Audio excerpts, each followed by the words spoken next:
Hey guys, it's G-Pup here, and I just wanted to create an answer to a question that was forwarded by Papa Wolf Roth, and that was basically a chap who's sharing his own perspective from the past, where animal roleplay was basically about degradation, was about enforced submission. So if you had a sub and perhaps they were being too mouthy, or you wanted to put them in your place, you would call them a dog. You would stop them from speaking and you would make them drink from a bowl. I would dare to put this to the fact that it's less about animal roleplay and it's more about submissive behaviour and enforcement of that. So it doesn't particularly matter what animal you name the sub.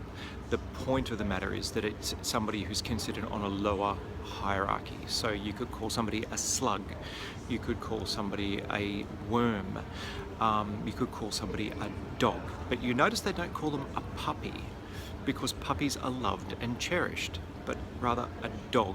So you have to think of, the old 1930s where dogs lived in alleyways and they were kicked and disliked, but that's not the case now. Today, animals and pets in particular are cherished and loved, and they have very devoted owners. And this is where the difference is, that I think today animal role-play has multiple facets to it, including the elements of dressing up to look more like a dog. And I think the original poster was a little bit dismissive when they're saying it's just pure cosplay.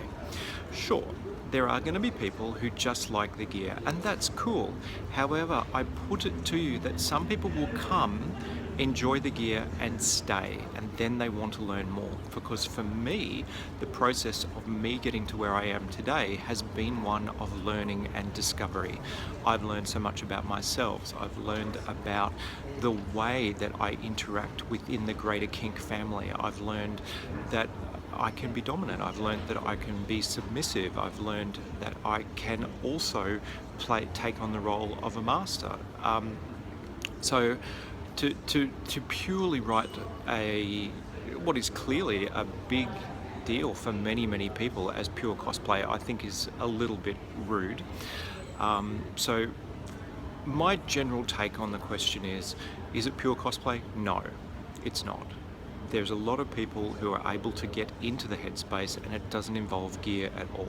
And I put it to you, it's more than dressing up. It's about learning. It's about that sort of headspace of now, but it's also a process that you master, that you learn the skills. There is a skill set to be provided.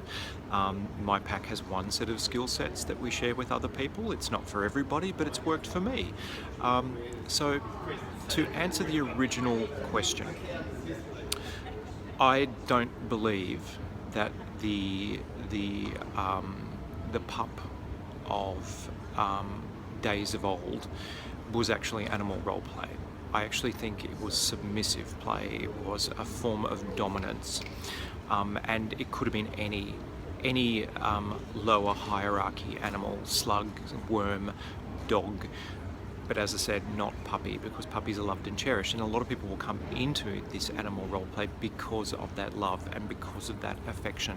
I think it's a lot of people are a little bit afraid to jump straight into being a boy, but I would also say that if you come in from the perspective of a pup, it's a good opportunity to learn more of the lore of leather and the history of leather. So let's not just write everyone off as a cosplayer, and let's say you are coming in, you are bringing in your own cultural influence and adding to the rich tapestry that is animal roleplay, human pup play today. That's my thoughts, and of course I'd love to hear yours. Have a great day. See you, pups.